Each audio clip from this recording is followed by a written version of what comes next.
roll ang grupong boy band PH. Pero sa gitna ng isa nilang sold-out show, nagkagulo at umabot sa puntong nasugatan ng ilang miyembro ng grupo. Dalawang sinito naman ang nagsama sa isang album. Nagpapatrol si MJ Felipe.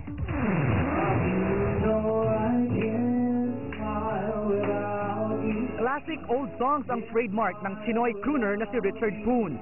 Pero sa pagkakataong ito, joined forces sila ni Richard Yap sa isang album. Aminado ang dalawa na ito ang most requested ng kanilang fans. Newest singing heartthrobs naman ng mga millennials ang grupong boy band PH matapos manalo sa talent search na Pinoy boy band superstar. Number 1 sa radio at music chart. At kahit saan sila magpunta, sold out lahat ng shows.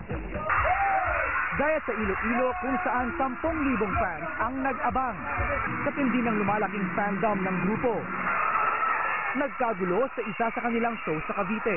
Nakalmot at nasugatan ang ilang miyembro. Kasi parang nawalan po sila ng disiplina nung time na palabas kami ng awareness ng TV po, stage po. Ang pinaka nakakatakot na po ng part na yun, yung talaga pong sumumpa na po kami lahat yung upload po. Parang stampede na po talaga na may mga fans na po na nakakatapakan. I lost my earrings, people were touching all of us, they're grabbing our shirts and everything.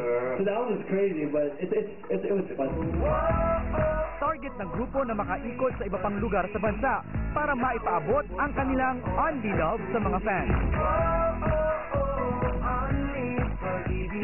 MJ Felipe, ABS-CBN News.